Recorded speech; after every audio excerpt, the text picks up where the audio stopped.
Hello! Welcome to our new back porch. We decided that the one thing this bus was missing was a back porch, so who needs an engine? Take it out. Yeah, who needs T-Mobile, right? Yes. Okay, I gotta move the iPad closer so that you can probably hear us better. There we go. Poor connection, it's saying. Uh-oh. And chat stream up. All right, a little bit closer now. So if the audio is not so great, we can always take this back inside. So please do let us know if it gets bad. Anyway, you are joining us. We are Technomadia. I am Cherie. I'm Chris. And this is Zephyr. This is the back engine of Zephyr. This is a seldom seen view of a 4106's engine bay.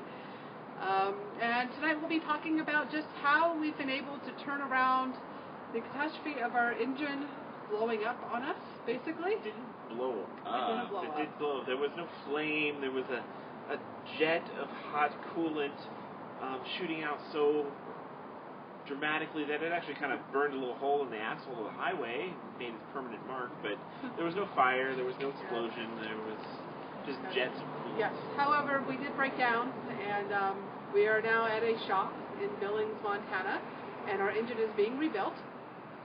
Well, theoretically. And we're trying to make the best of the situation. And tonight we're going to talk a little bit about how we've done that, some of the things we've learned about this through this experience. Tips for handling crisis on the road, and that can apply to whatever the type of road you are on. The tips are kind of universal. We'll share our specific experience. Yes, but first, before we get started, this is June 26th. If you are not watching this on June 26th, you're watching this as an archive, and thus you will not be able to chat interactively with us as we request that. We're going to chatter on for about 20 minutes or so, be really narcissistic and talk about us. Yeah. And then we'll open it up to questions and answers and be happy to answer anything that you have. If you're viewing this and you haven't found the chat box in the upper right-hand corner, just go up there to chat. That's where you can enter in anything you want to ask us, and we will just scroll back and start answering questions. So go ahead, you can go ahead and start entering those now. And the other thing we want to let anybody know who's not familiar with Ustream, the Ustream broadcasting, is Ustream is great. They let us do this for free. For free. But once we get about 40 or so of you viewing, they will start randomly putting ads up, and we have no control over that. And we don't know when an ad is running, so it will go right over us, and so you might miss little bits and pieces. After we're done, we will upload this to YouTube as an archive, commercial-free, so if you missed something that you think was relevant, just go back and view it later. Unfortunately, Ustream charges us $99 per month to get rid of the ads, and, well, sorry, we're cheap. So if anybody would like to sponsor future video broadcasts, well, talk to us, but for right now, the ads are the price of performance. Okay, let's put it together. Move this. Okay. Let's move this a little bit closer. And let's swing it this way. How many times? Let's move. All right. And a little bit more that way. Coming to you live from inside an engine bay 4106. I think this is probably the very first time this video chat has ever been done from inside an engine bay. Okay, so we are broadcasting this on our iPad with AT&T unlimited data. So there might be glitches. The video and the audio may not be synced. That's just the nature of the beast of doing a live broadcast over cellular data. We do not have fast enough Wi-Fi here. Anyway, so let's talk about what happened. Okay. You were driving. What happened? Yes. So you drove our bus. When we last did a video chat, for those of you who maybe only follow the video versions and not the blog, we were on the beautiful banks of the Missouri River, a couple thousand miles downstream from where we are right now. We were heading west. We were following the Lewis and Clark Trail on our way towards the west coast, towards Oregon. Had been through Rapid City and the South Dakota area, and we're heading across corner of Wyoming and then into Montana, the southeast corner of Montana, where there is nothing, including no cell signal. But it's really beautiful, but there's nothing there. And went through a tiny little town called Broadus, It's the wavingest town in the country. They have signs up saying the wavingest town in the country. I'm not sure exactly how they get ranked and if there's like a list of what's the second wavingest town, but they're very waving there. Leave brought us, we had noticed we did have good cell signal in Broadus, about 25 miles out of Broadus where there is absolutely no signal at all.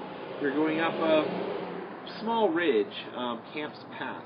Camp Pass. In the Custer National Forest. Beautiful drive, beautiful day driving. And, you know, typical on a hill, I'm glued to the temperature gauge, watching the temperature gauge slowly go up as the bus climbs. But the bus has been performing beautifully on this trip across country. The temperature gauge was barely budging and actually kind of gave Zephyr a high five as it got to the crest and temperatures were looking good. Start going down over the top of the crest, down the other side, and look down at temperatures instead of starting to decrease and go down and down and down like they normally do when we get to the top of a hill. They just kept going up and up and up and up, faster and faster and faster. And in the course of just a minute, like, temperatures are going up. This is not good. And, construction the noises. Sounds of... You can swing the camera around and show our scenic view. Just give a little pan. Yes, we are in the bus yard, so you know.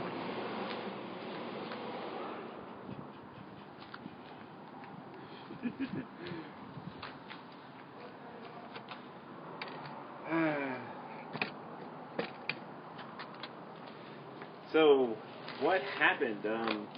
Well, within the span of 2 miles coming off the top of this hill, and not even a very steep downhill, so it wasn't using J brakes or engine brakes, the temperature just kept going up and up and up until by the time I was pulling off the road at the first safest pull-out, the engine had hit its high heat auto cutoff and had shut down. We get off the side of the road, hop out of the bus, go around, and there is coming from right here, this hose right here is the surge tank, which is up there, surge tank overflow. At the time, we thought it was actually a hose might have burst, but it was shooting out of this high pressure out the bottom of the ground, 12 gallons of coolant just boiling away, shooting out the bottom of the bus. And, well, okay, we're broken down. We're not going anywhere. First step, we're safe. Yes, we're off the side of the road. No need to panic. We're okay. No one is injured. That's the first tip, is don't panic when you find yourself in a situation like this. And you don't really need to rush. And we've actually probably rushed a bit too much in that case. Yes, because Chris has a brilliant idea. And let me show you this. This here is... Okay, I can't open it. Open it! I can't open it. Not with one hand. Yeah, so this is our coolant reservoir. And there's a tank here. There's the tank. All right. So we decided, well, if we've lost all our coolant, I wonder if we have any left in the reservoir. And this was after it had stopped boiling over. Engine was still making noises, but like, okay. Okay, so Chris puts his heavy work gloves on. And go like Open this. And then I just imagine out here streams and streams of additional coolant. That was still in there. Just going out. I mean, it was actually quite spectacular to watch.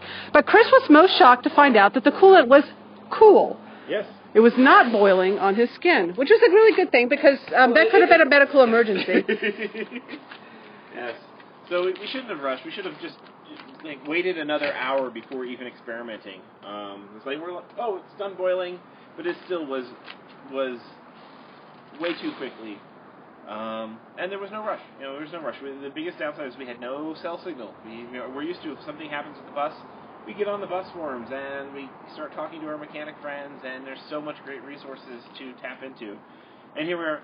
There's no cell signal. Bummer that. Yes, there's no cell signal. None of our devices are picking up anything. Our app coverage, we have a little app that we created for iOS that shows all the coverage maps.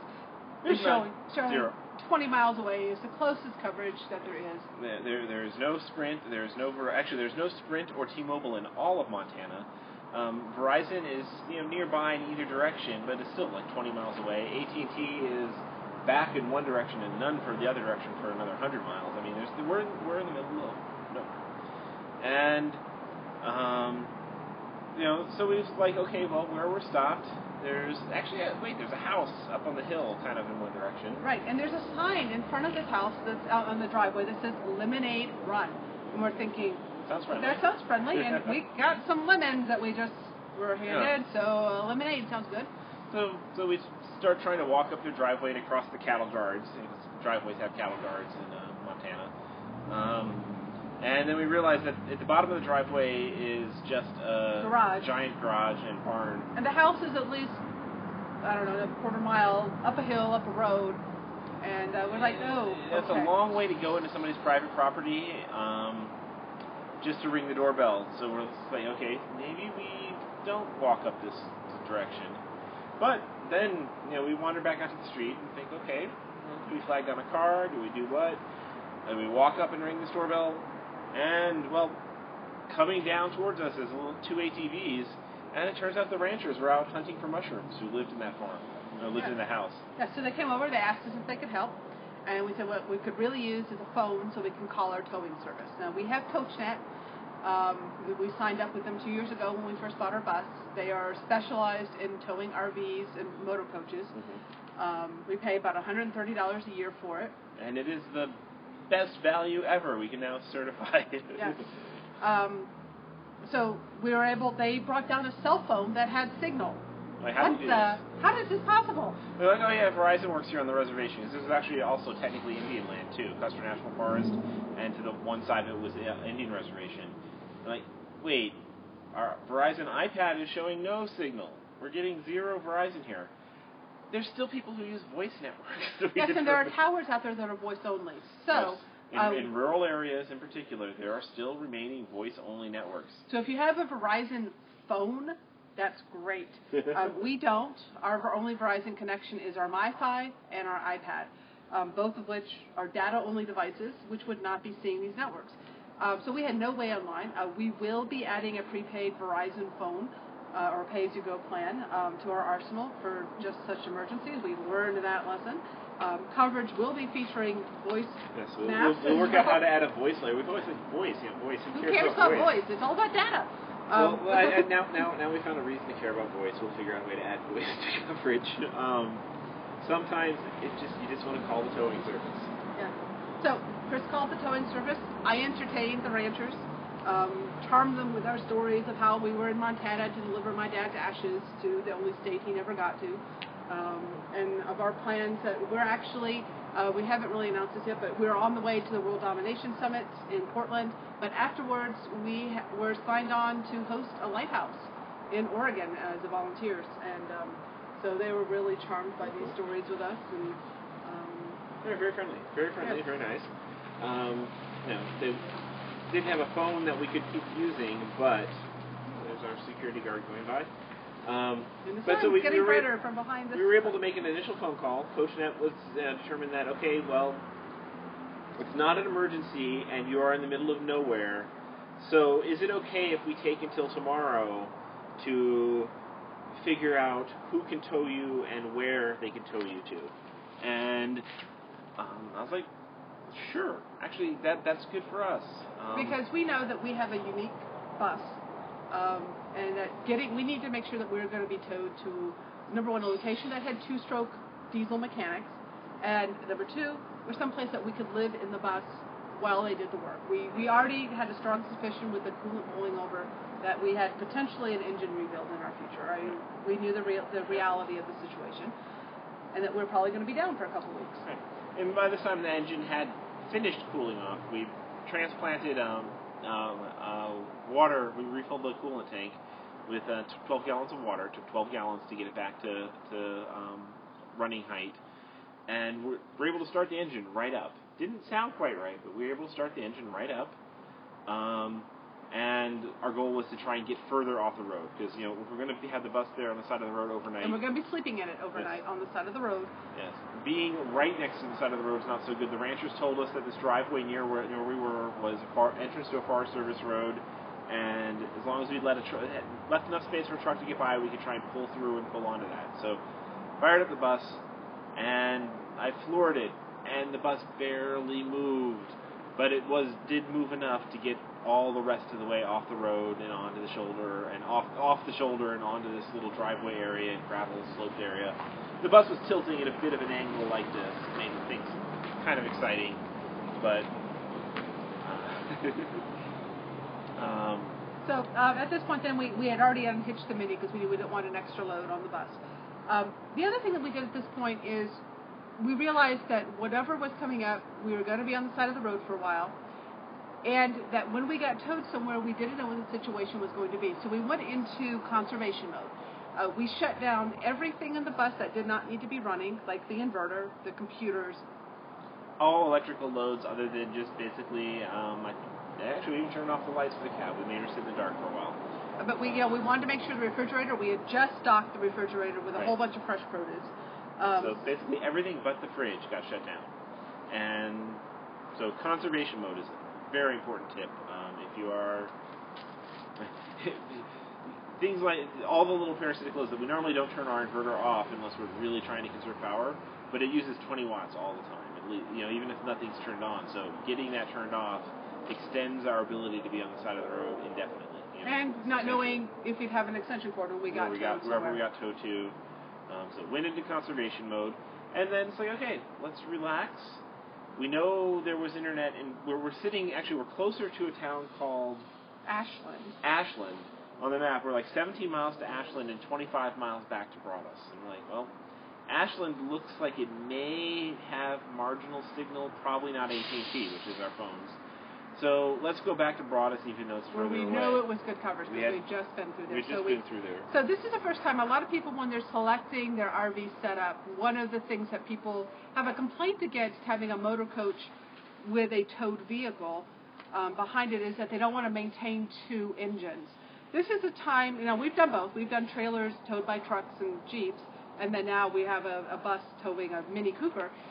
This is a time when we were really, really glad we had maintained two engines, because otherwise we would have been stuck out in the middle of nowhere with no way to get back other than hitching a ride. So we're really, really happy that we had the Mini that could take us back into Broadus. It was a 25-mile drive back into town, and we're checking signal the whole way back to see if we happen to pick up anything sooner. And basically signal is 22 miles away. Right, right. So we found us a little cafe in Broadus, went and ordered some dinner, and got on the bus boards. And we had brought our laptops and our internet connections and just started researching, sharing our story, asking for advice of what could have gone wrong, researching shops and places to potentially get towed to, and just having that luxury of being able to sit in Broadus until the cafe shut down, and then spend more time just sitting in the car doing researching our options. So nice. In that hour and a half, we were able, thanks to the graciousness of the bus community, they were able to put us in touch with a bus community member in Billings, Montana, who was able to give us a recommendation for the shop that we're at now. At the same time, we were posting on our Facebook page, and someone else had given us a recommendation for this same exact shop. And we also got a recommendation for a shop and a towing service in Miles City. Called them, they picked up the phone, even though it was late. 10 o'clock at night. 10 o'clock at night, there was but a towing service, so I guess they would pick up. But I ended up talking to the owner there, who is had people do bus rebuilds in his garage before, so it was like, very tempting. But he's like, we're swamped. I'm not sure we can help you, but we could rent you tools and a forklift. I don't think we're up for this. Okay, forklift. He's like, yeah, somebody last year had broke down and they just changed the engine out. I rented my forklift. I was like, yeah, that could be fun. But what it came down to is that we started to weigh our choices. Miles City is, A, not the direction we were headed. It's a little town. They maybe had a McDonald's. Yeah, very tiny town. It's not the direction we were headed. It was technically the closest direction. It was about 80, 90 miles away. We worked out Billings was about, from where the bus was about 110 miles, 120, 110. Right. And so we figured, okay, let's go to Billings. It's a bigger town. It's a bigger shop. Even if CoachNet makes us pay extra, it was worth going into Billings, right, so that we'd have a bigger town and more opportunity to do things while we waited out this process of our engine rebuild. We finished up in Broadus that evening, got in touch with CoachNet again and kind of gave them our situation, let them know that we wouldn't have cell signal overnight. And CoachNet is actually, they were a little bit confused with this whole idea of where our bus is, they're like, okay, we'll have the people coming to tow you call you 10 minutes before they get there. We're like, that's not going to work. There's no phone. The nearest phone is a 30-minute drive away. And it took a lot of reiteration. We made an appointment to come. I'm going to call you again at 9 a.m. tomorrow. Let's check in. You guys go find a towing service. And so next morning we drove back. We went home, slept in the bus. Oh my gosh, our tilted angle. Tilted angle. Every 15 or 20 minutes. It wasn't a very busy road, but big rigs did go shooting down it. So every 15 or 20 minutes, the bus would shake with a big rig shooting by on the highway nearby, two-lane highway. But it was fine. It was also actually really beautiful. There's great stars. There was no artificial light out there. It was nice. Yeah. So we went back in the morning, got in touch with CoachNet, and they said that they had picked out a shop in Wyoming for us to go to. What was the town? Sheridan, Wyoming. And we're like, ew. Sheridan. I hadn't even considered Sheridan. That's the opposite direction we want to be going. And I was very quickly, had my tech with me. And I was like, hey, Sheridan, Wyoming is actually 10 miles further away than Billings. Will you take us to the shop we want to go to in Billings? I actually talked to them this morning, and they're ready for us. And Coach and I put me on hold for about 5 minutes while they said, let's check into this. And they're like, okay, we can do that. We'll authorize the tow to Billings instead of whatever. And the tow service will be there at X time. And it's a good thing we waited and brought us to try and confirm this, and I actually managed to get CoachNet to tell me the name of the towing service, because the towing service, it turns out their nearby truck wasn't able to come, and they were going to send a truck all the way from Billings. So it was going to be... Right. So the tips that we're going to pass on here is when you're dealing with CoachNet or Good Sam or whatever your emergency road service is. Oh, number one, have an emergency road service. This is a road service. It is so essential that you have someone that's able to make all these arrangements for you and pay for it.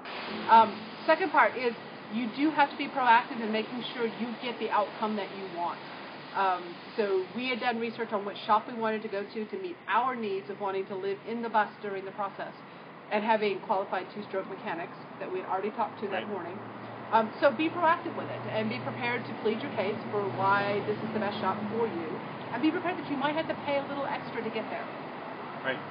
CoachNet, fortunately, they did not object. The tow must have cost them a we figure, because they had to send, it was a 3-hour round each way to get to us, and then took several hours for them to get us winched and on. It was at least a 10 to 11 hour process.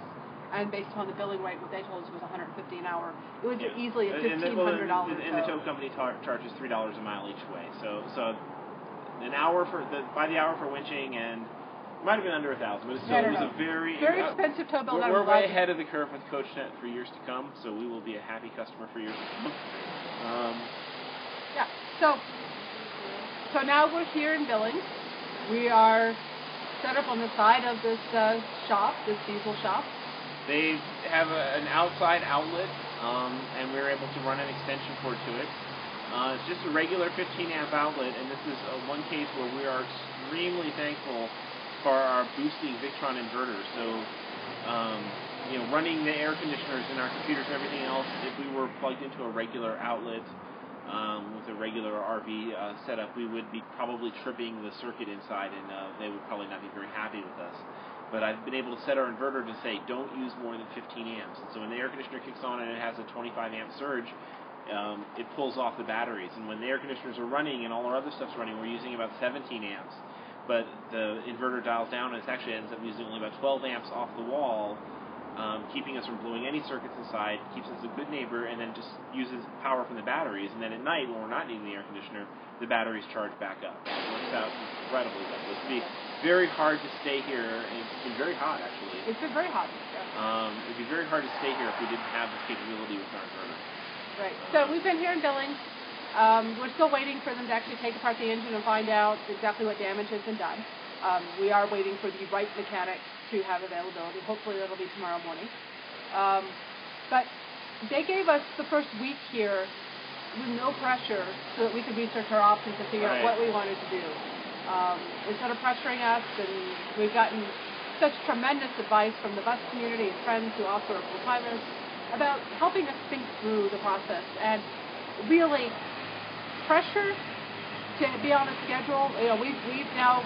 We may or may not make it to World Domination Summit in Portland. We're thinking about driving the Mini out, but we have given up on hosting a lighthouse for the month of July. Flexibility for the win. But being flexibility gives you so much peace of mind to be able to handle these sort of things that come up. So that's kind of the story of where we're at. I'm going to move it closer so I can read the screen. Yes, okay. Yeah, great stream in New Jersey. Great stream. Cool, I'm glad people can see us. Awesome. Sometimes we're afraid we're talking to nobody. Yes, I just moved the screen closer so I can actually see your comments now. And it seems like everyone's getting some good connection here, which is good. Is the audio still working okay? I know there's steam cleaning something right next to us in the bay. The air hose blasting noise, yes, that is, we have some techs working late.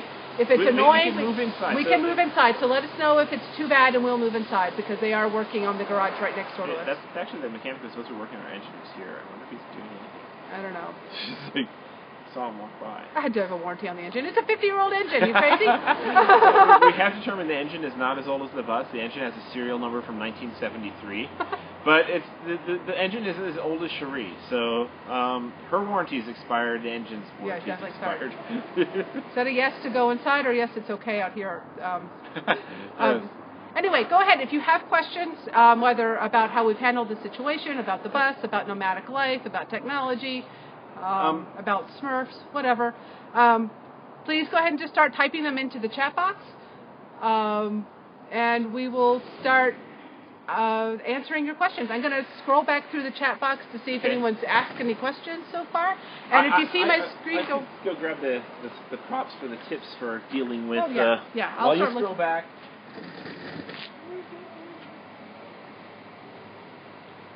Wow, you guys have a lot of comments. Okay. I'm reading through your comments now. Seeing if there's any questions. What is our favorite wine? Chris is bringing that out. We'll share that in a little bit.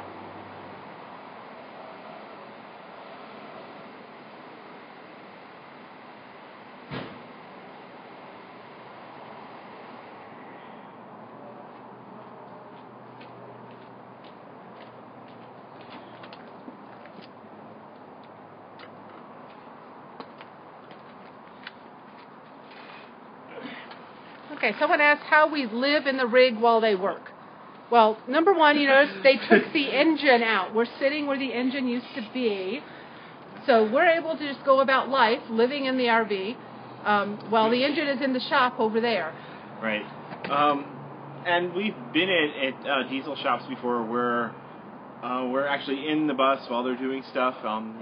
They sometimes warn you when they're going to tilt things and the angle's going to change, but the inside space and the outside space are very separate, so if the shop is flexible, you can get away with living inside while work is being done. Yes, actually, they were disassembling the engine the other day. I think it was on Friday. Right. I had some work to attend to, and they had the bus, the wheels jacked up so that they could have full access to this bay here. So the bus was leaning forward. I was just inside working. Yeah. I was at my desk and getting work done and getting stuff done.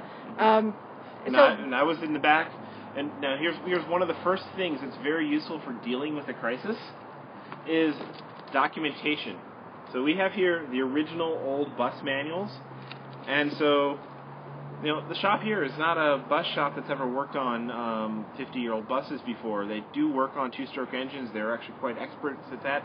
But there were things that kept coming up that being able to refer to the old original documentation saved us a lot of time and effort and second guessing.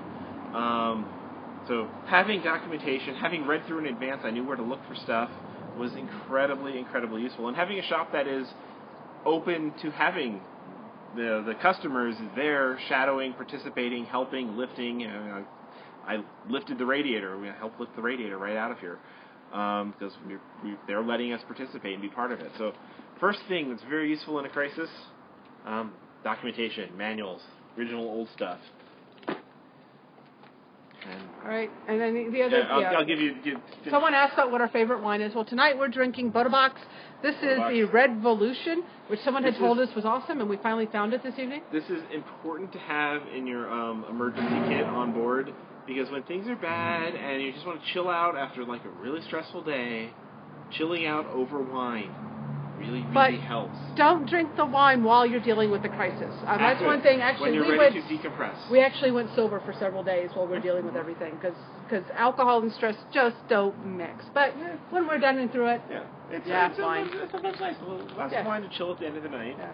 And then if you're really having lots of stress, well, take when it it's up a really notch. bad, whiskey. Whiskey can help. It is a good thing sometimes. Okay, we're talking about alcoholics. All right. Anyway, keep asking your questions. We'll keep addressing them. I think we answered the question about the wine. No, this wasn't a commercial for Bodabox. That was us doing it, not Ustream. Okay. Okay, so would have any other full-timers offered to put you up? Okay, so full-timers also live in RVs, small spaces. We don't want to live in their small space with them. That's not a good thing. Why would we want to be put up with them? We have had people who've offered us, actually, one of the busman who lives near Billings offered us his driveway for as long as we needed it if we needed that. Right. But we'd rather be at the shop. Yeah, I want to be right by the shop because we're going to be working with them. Yes. And what else? We're not waiting until February. No. Wait, who said wait till Someone February? says, please take your time getting repaired so I can get a spot at Cedar Key in February. Okay, we're in Montana. We've heard from locals that it gets down to negative 40 here in the winter. And one of the projects we've been putting off is we don't have a furnace in our bus. It's still on the to-do list. We took out the old propane furnace. We haven't done a new diesel furnace. I don't think we could do negative 40 quite yet, and so I'm hoping that we're out of here before it snows, which I think winter comes to Montana in August, maybe late July. I'm not sure when winter comes. Yes, we should be out of here within 2 or 3 weeks, hopefully. Let's see. Do we have a CB radio? Do we have a CB radio? Yes, we do. Yes, and we didn't even think to bother with that because before we even really had well, A, we had the Mini to drive back into town, and B, the ranchers drove up with the Verizon phone. But yes, we have a CB radio and a ham radio on board, and if we were really stuck someplace, we would have turned those on. Yes, and try to ask one of the many truckers passing this by if they could assist. Let's see. You didn't lose an engine. You gained a private patio. Yes. Yeah, someone saw our Facebook page. Yes, I see most of you commenting about the commercials. It's really useless for you to be commenting about them. Please just don't do that. Okay, we've come across many RVers that say put for extended periods of time rather than travel a lot. Does that take away from the RV experience? I think that adds to it. It's a mix. We like to be still in places for measured in time by months, and we like to be when we're only in places for a couple nights. It's all about finding your balance. It isn't really. Right. I mean, the RV experience is living in an RV and having the ability to move around when you want to. It's the flexibility of sometimes it is fabulous to have a monthly spot and just to relax, put the landing gear down, get to know an area, to spread out your porch furniture, put up Christmas lights, and a month is a great amount of time, maybe even 2 months, but then you're on the road again and it's all fresh and new. So I love that one way or the other, having the flexibility to do both. Right. So, no, it's really about your own style. Don't feel that you have to do RVing any particular way. Do it at your own pace. Do we recommend an extended warranty? Okay, so extended warranty is very different. 50 years. Extended warranties are very different than are very different than emergency roadside that we were talking about earlier. We do not have any experience whatsoever with extended warranties. I have a lot of experience with extended warranties in the tech world, and they're almost universally a bad deal, and I think it applies actually having shut up. Okay. We don't have any experience with extended warranties on RVs. I'm assuming that's what the question is about. However, if you go look at wheelingit.wordpress.com and search for it, Nina did a great post on their experience with extended warranties a few months ago. That would be a great resource. We have never had a rig that qualified for that such. The first 2 RVs we had, we sold within 3 years of getting them, and they were both under warranty the entire time. And the Olivers in particular had, because their family name was on the side of it, they had a quote unofficial lifetime warranty. Yeah, but not relevant to anyone watching this. So I would recommend just going out and researching it. We don't have any personal experience in which to impart on you on extended warranties. Was it hard to learn to drive the bus? And does Sheree drive it too? I'll let you answer first. I just got in it, and there's like one pedal that makes go juice, and the other pedal makes things lurch off the countertops. And then you steer and try to avoid hitting things. So it's just like a big minivan. It wasn't too hard. If it was a stick shift, there would have been a lot more involved. But for the automatic, it really actually is. Just pay attention and be patient and don't get scared. Right. As far as do I drive the bus, I have gone to bus driving classes and learned how to park it and how to handle it in an emergency. But you need to keep in mind, I don't drive the Mini, hardly ever. I don't like driving to begin with, but I do feel like I could take over with the bus if I really needed to. I think it's an important skill for anyone on board the bus to do that. But Chris likes driving. We don't try to move more than 4 hours a day anyway. So it's really sustainable for him to do it. I hate driving; it freaks me out. So we're not. I avoid it. How challenging overall have you found it to be living in your bus while maintenance work is done, oil changes, etc.? Do you find most shops willing to let you do it? Free shop. We have never been kicked out of our bus or RVs while we had maintenance done. Right. I don't find it difficult at all. It's just another day. But our work schedules are pretty flexible, and that we have the flexibility to, and we like to be involved with the maintenance, not just letting someone work. We like to be shadowing them and helping out and learning.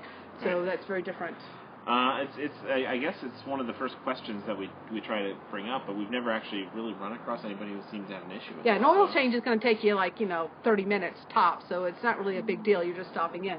Now, we have gone to some of the garages and had major work done, and we're over the pit for several days, and they let us live in it. Now, this particular shop here, we decided to have the engine taken out because if they were going to do in-frame work, they would have to use a forklift to tow the bus into one of the bays over there. Every single day, and their insurance and their security procedures would not allow us to sleep inside the bay at night and have access to come and go. So there'd be a lot of hassle moving the bus in and out to keep working on it. And also, the way the engine sits, the engine sits sideways, and it's designed to be really easy to work on. It's actually tilted outward, so it's relatively easy to work on, but there's certain things, particularly if you're going to be rebuilding the heads and stuff, that would be, you'd be working with your hands sideways and using mirrors up top up here. And for big stuff, because the engine can come out so relatively easily, it's just easier to take it out and work on it where you've got the engine easy access to every side of it. Okay. So we chose to have them take the engine out, so number one, we could get to everything and have a really thorough look at everything. Right.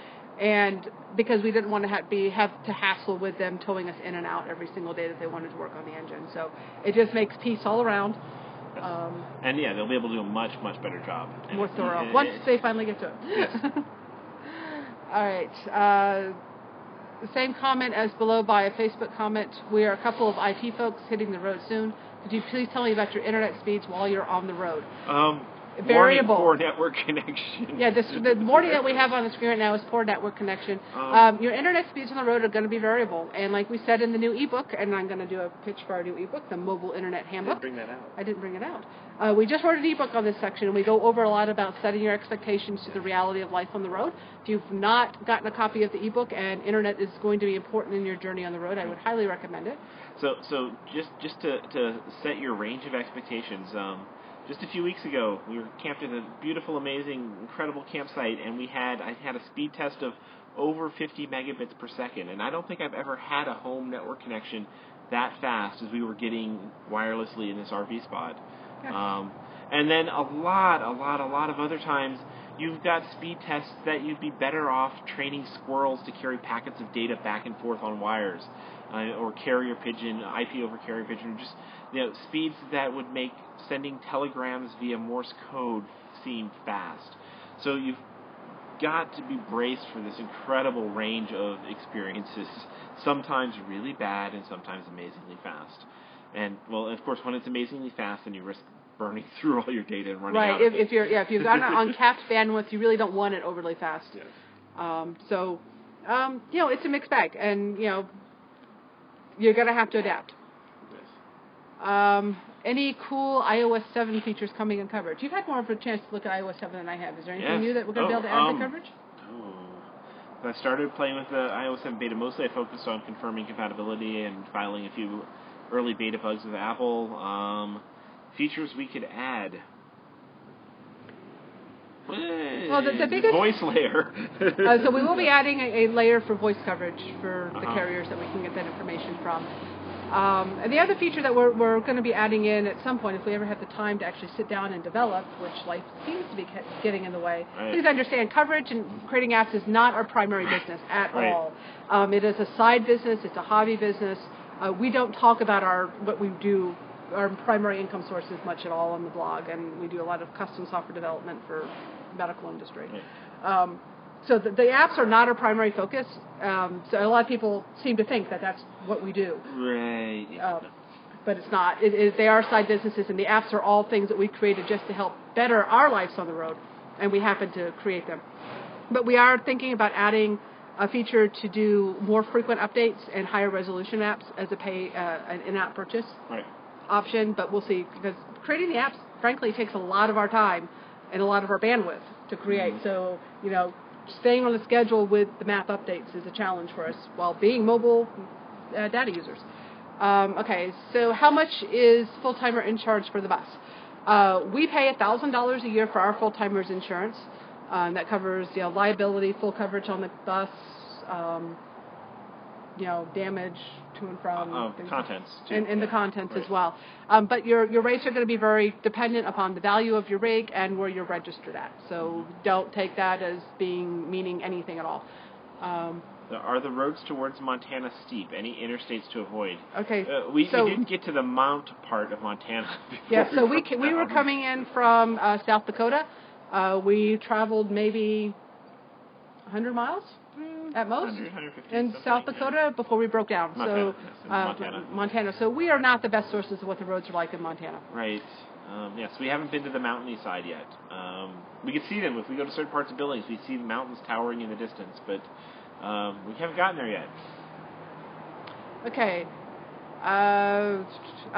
Sam has joined us, and I just want to note that Sam also had a breakdown of this week as well. Yeah, Sam, are you back on the road? Did they fix it yet? Stay in the rear shop. Well, they were. Well, he's using the word worked, so I'm assuming they got up on there. So, Sam, do give us an update.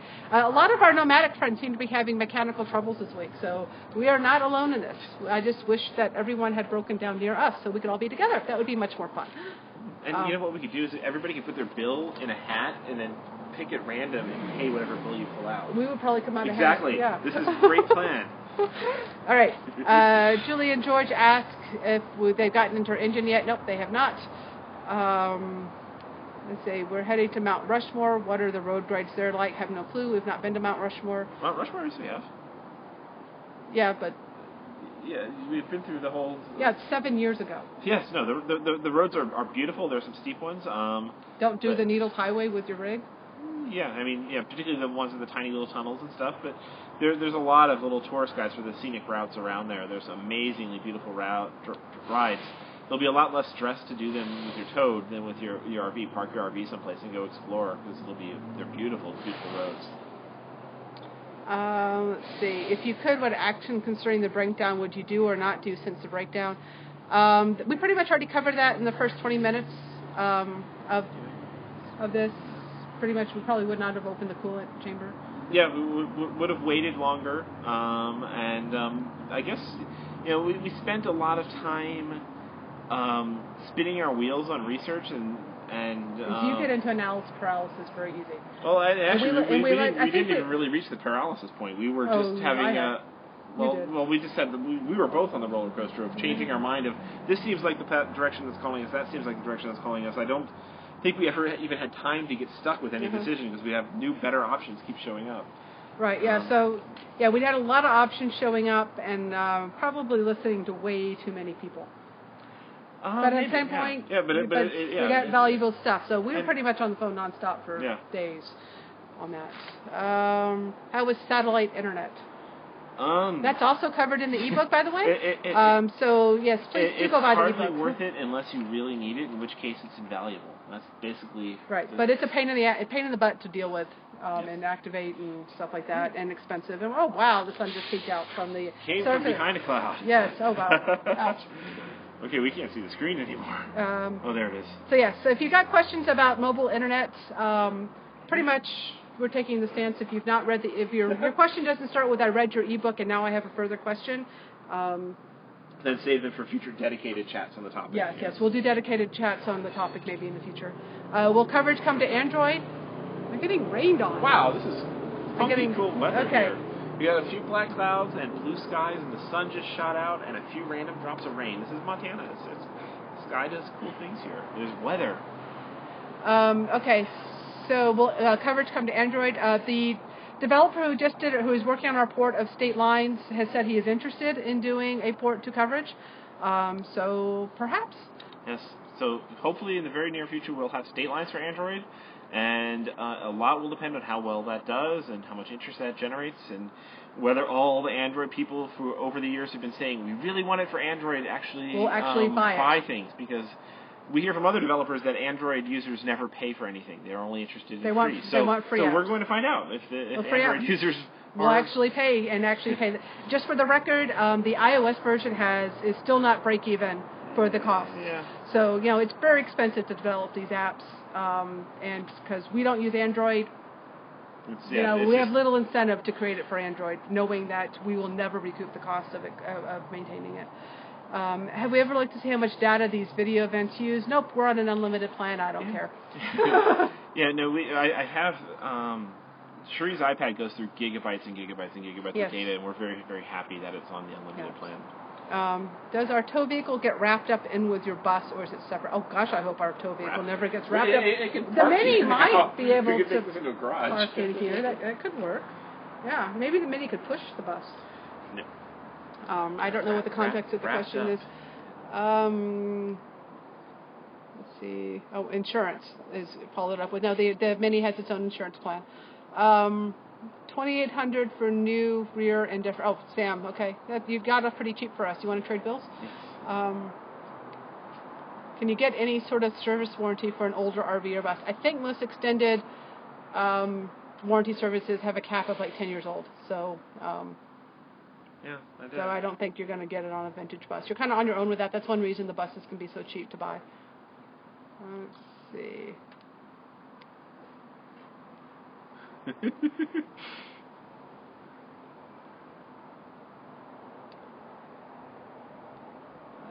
see.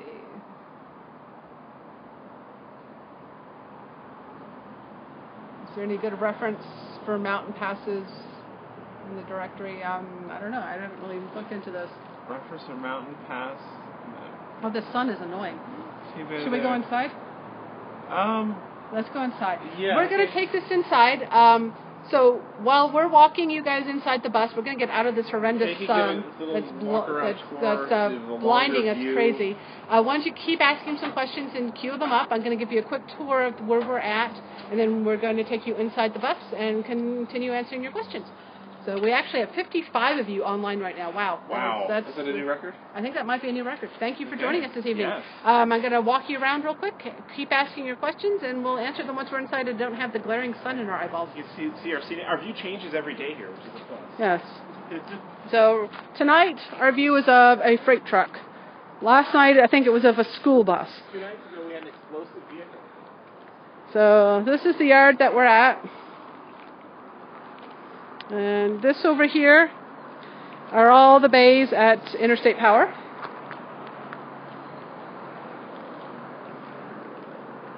And there's our scenic campground.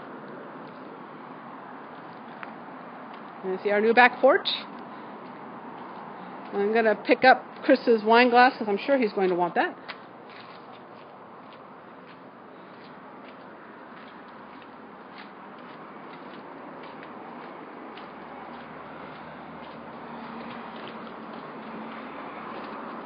All right, and we're coming inside the bus. I'll be right there. I got your glass. Oh, you got it? Okay, perfect.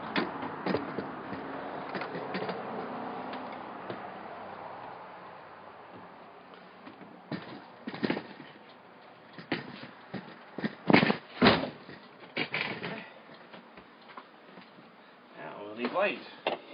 Light? Oh, it's freaking hot in here.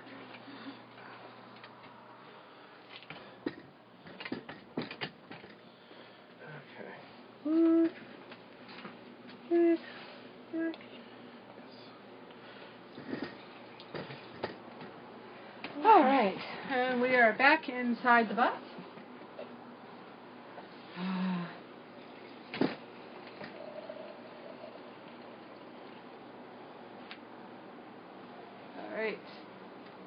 Great. Does the Mini come towable, or did you have to fix it to be towed?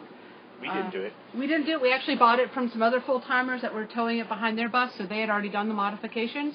Mini does not officially support towing, and we're doing it kind of without it.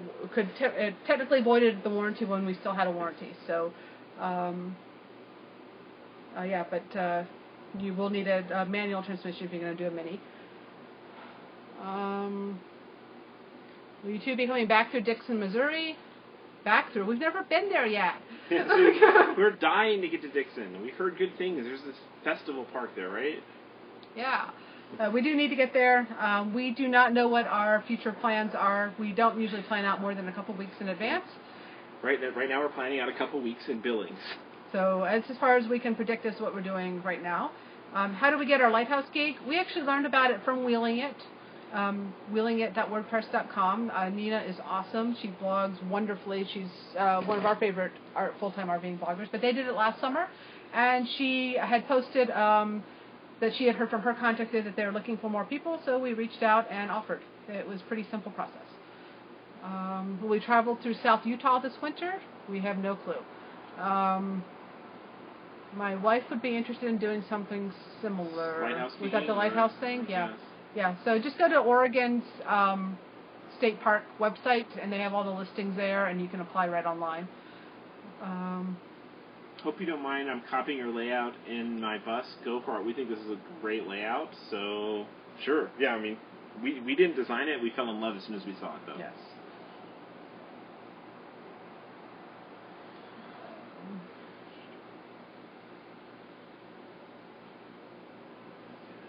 Knowing what you know now, what are the top 3 things you would have done differently in starting out on going nomadic, other than done it sooner? Actually, no, I don't wish I'd done it sooner. I think it came at the exact right time in my life. I guess I sort of wish I'd done it sooner, but again, it was the right time. I'd always wanted to do it. I was just waiting for all the stars to align or whatnot to make it inevitable. I can't really think of the top 3 things we would have done differently. I mean, everything that we thought we had done differently, we've just adapted and done it differently. Because they're just, whatever you set out to do, it's not like you're setting things in stone. So we've changed our vehicles 3 times, and we've, explored in different varieties, and we got a cat. And we've, you keep changing things up and keeping it interesting, and making mistakes and or doing things that you then change your mind and this isn't working anymore is just part of the process. It's part of the fun and part of the learning. Yeah, we like to change it up and mix things up, so that's part of the stuff for us. The biggest piece of advice I'd give is don't get yourself caught in a position where you can't make adjustments and changes. So don't go buy the brand new fancy RV that you're over-financing yourself on, or overextending yourself on that, so if you decide that it's not the right rig in a year or 2, that you're stuck in it. Yeah, we know people who become underwater in an RV that they then hate. And thankfully not literally underwater. Yeah, okay, yeah, not literally. We haven't met somebody who's been literally underwater, but we know people who've gotten really excited and decided to blow all their savings on what they think is the perfect rig, and, they buy it new foolishly, and then they find themselves 6 months later, the honeymoon is over, and they have something they can't even afford to sell that they're stuck with. And I've seen that happen a few times. It's really kind of tragic. So someone asked about Kiki. Here she is, right here. Hi. I'm a cat. She's a little stoned right now. Do we find having an awning is frequently useful or only occasionally?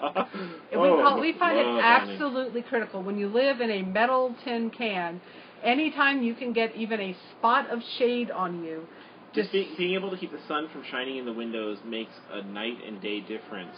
Well, day and day difference, I don't know. Shade and sunlight difference on how much heat gets into the interior. So even though we're here in a in a parking lot, we have the awning out just a few feet just to keep shade on the windows, and it would be much more uncomfortable without it. Mm-hmm. You want to go back to your nap? Okay, go back to your nap. Sorry to wake you up. What rallies do we like to attend? Burning Man. Burning Man is the ultimate rally. We love going to bus rallies. We actually don't like the word rally, because rally usually involves pancakes in the morning. True. It involves segregating males and females into technical workshops and quilting and going candle shopping. Yes. I like rallies where we're with our peers. Not really rallies, gatherings is what we more prefer. We prefer more informal sorts of hanging out with peers, with others that are. We've been to some bus rallies before, and we've fun and connected with people and had a great time. But my preference is to be amongst peers, right? Other people working on the road, other entrepreneurs, other. The nice thing, I mean, we like to go to a range of things. Yeah. And so, like, in small doses, anything is fun. We can enjoy anything, and there's stuff to learn anywhere you go. So we've enjoyed a really great range of things, but the gatherings where it's more informal and it's more just like minds hanging out are the things we really like the best. Is a generator with an inverter better than a generator without? The advantage of a generator with an inverter is the inverter is putting out a constant, steady power, and so the generator speed can be varied based on how much load is being demanded. So the generator, when there's less load, can run slower and use less fuel and make less noise. So in that regard, the generator with an inverter is a really nice advantage. They tend to cost more, sometimes quite a bit more. So it's a trade-off. But in general, an inverter generator is a good thing. It's a big plus. I'm just so impressed that A, you had the reserve cash account like that, and 2B, that you've got such a great Wi-Fi signal. By the way, I don't know if you're referring to the signal that we're broadcasting on. We're actually broadcasting on AT&T 4G signal over our unlimited iPad data plan right now. The Wi-Fi signal could not handle this. The Wi-Fi signal here, the bus garage has, the mechanic shop here has free Wi-Fi. But it is not very good Wi-Fi. A lot of times Wi-Fi is it's enough to do our daily browsing and research and keeping up with our clients and email. Right. But we've been making great use of the unlimited AT&T. That's how we are watching Netflix at night and such like that as our primary entertainment source. We've got AT&T is only 4G here, not LTE, so it's a little bit limited in some ways. Particularly the uploads are constrained. That's why the Ustream's been struggling a little bit with the upstream. Verizon here is LTE and is, I believe, quite fast. But our Verizon plan is capped limited. at 20 gigs, and we're actually already used up our amount for the month, so we're rationing very, very tightly. Right. Someone said, what percentage do you stay somewhere for free, and what does that average nightly stay cost you? If you go to our About Us pull-down menu on the blog, we actually have tracked our monthly costs. Kiki, put that over. Yes. Our monthly cost for camping since about 2009 that you can go back and look at. It varies so much. It varies. It really does vary so much. Some months, like this month, I think we're going to cap out at about $250 in campground fees for the month, mainly because we're staying here for free. Now, our free is costing us a $20,000 engine rebuild. Yes. You balance it out. Yes. We do courtesy parking with friends who have bus parking and family. When we're going cross country, we will often do a Walmart or something similar for just like we're just passing through or Lowe's or a rest stop or something like that. Campground fees vary anywhere from public campgrounds without hookups can be $5 or $10 a night. State parks, which we love state parks and Army Corps of Engineer parks. City and county parks are also awesome, and sometimes they're not listed anywhere. They're like hidden gems all the time. But they can be more in the $20 to $25 range per night. Sometimes free. In the Midwest, maybe. We've seen some city parks that are when free. When was the last time we saw free? That was like 3 years. Yeah. 3 years ago.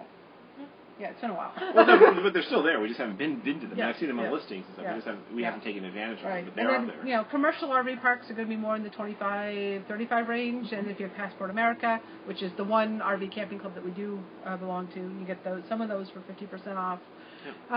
Yeah. You can plan around it. We try to aim for about $600 a month is our sweet spot, is what we kind of try to balance it out with. Some months we hit it, some months we don't. Is it difficult to take care of a pet while RVing? Well, it's really hard to change your litter box while underway. I recommend waiting till you park. So Kiki has, we got her when she was 7 weeks old, and we were already on the road, so she has grown up on the road. We know lots of pets on the road, though, some that were stationary beforehand and have adapted quite well. We know some pets that haven't adapted, they just aren't fit for it, and the family ends up having to make a decision to go off the road or finding a new forever home for their pets. It's a tough decision. some of the challenges with RVing and pets include, keeping a temperate environment. Yes. So a lot of our design around our electrical system with the lithium-ion batteries and the inverter, we're designed around our desire to be able to stop in the middle of the day and go take a hike or go to a museum or go shopping or go grocery shopping without worrying about keeping the bus cool while we're gone. So we could run the air conditioner off of battery exclusively. No need to run a generator. No need to have something going in the bus while we're away from it. The air conditioner keeps going. The cat stays cool. And we can go off and do our thing. But that took a lot of specific design. Right. The difference between dogs and cats is a big one because dogs require going out for walks, and they need more attention than a cat. The other difficulty that we run into with RVing and a cat is sometimes there's a festival we want to go to, and they just don't allow pets whatsoever.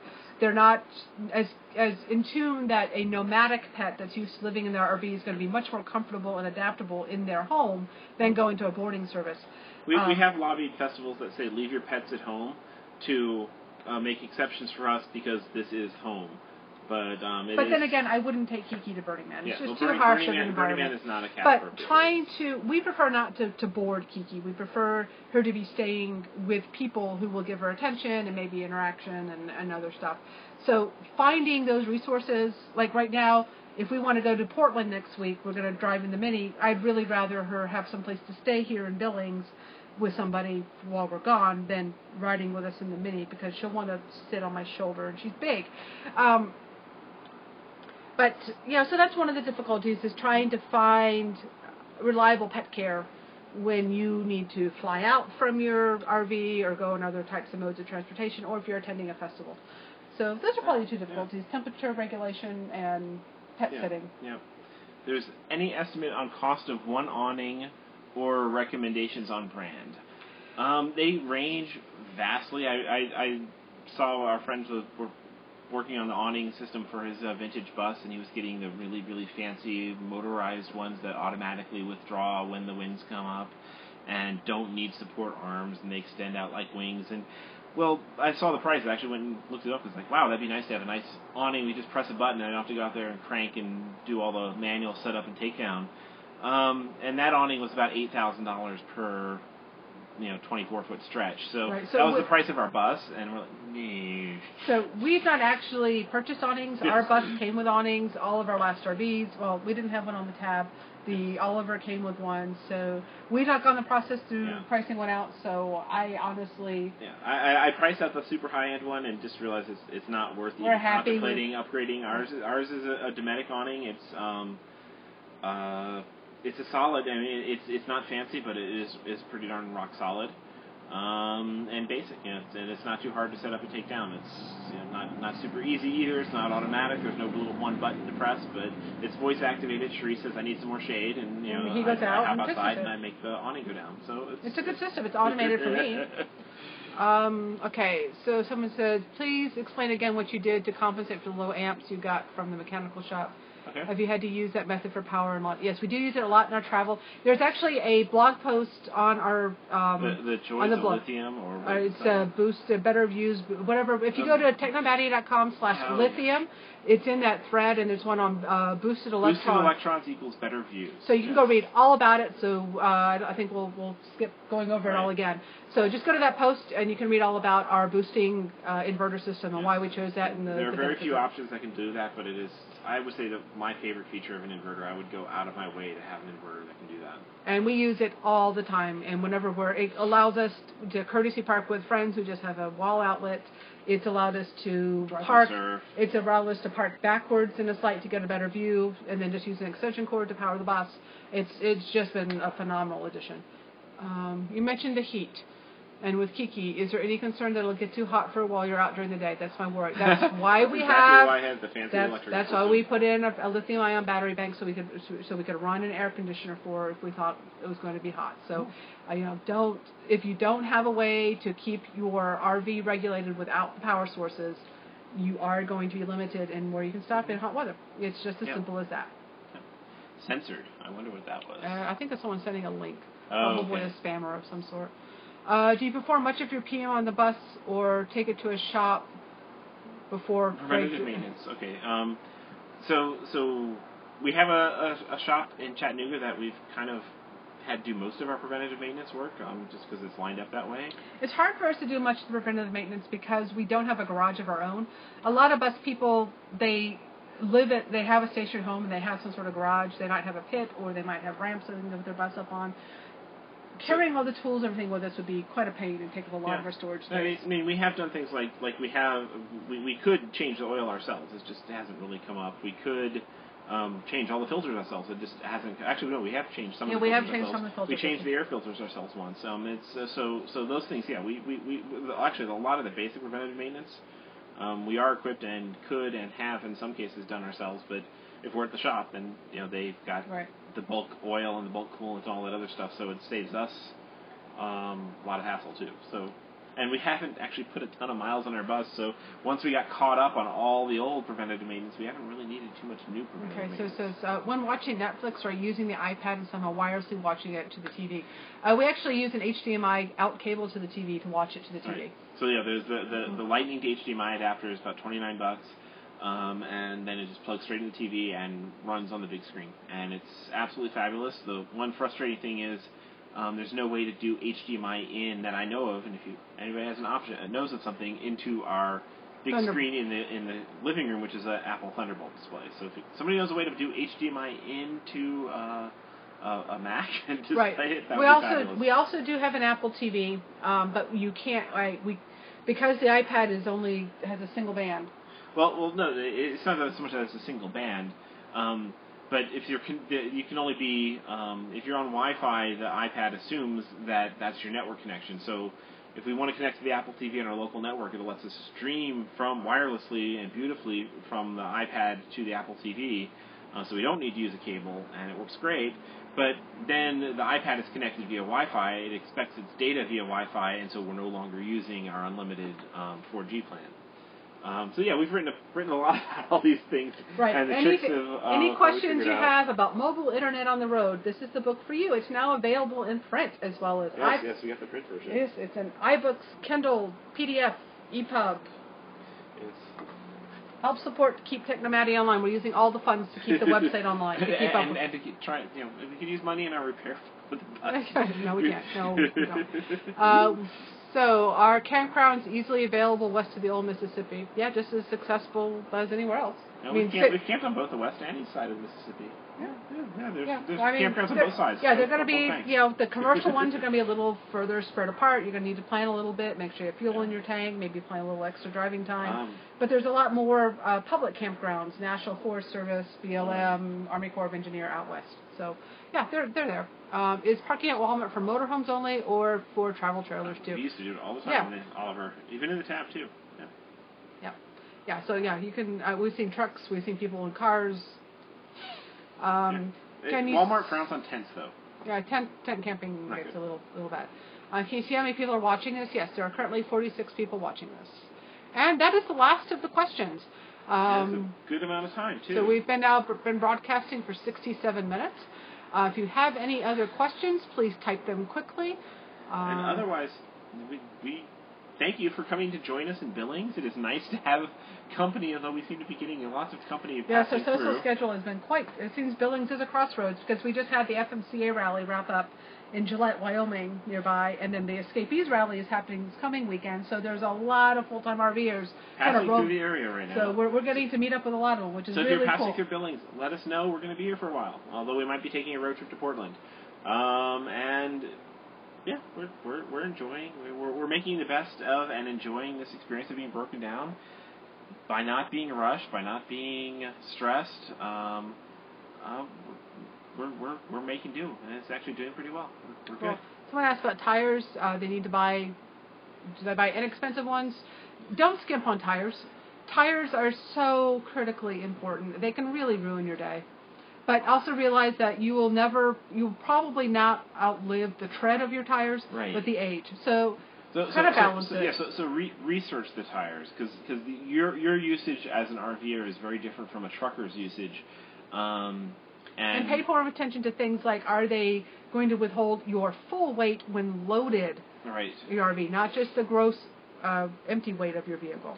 So. Right. So do some research on tires.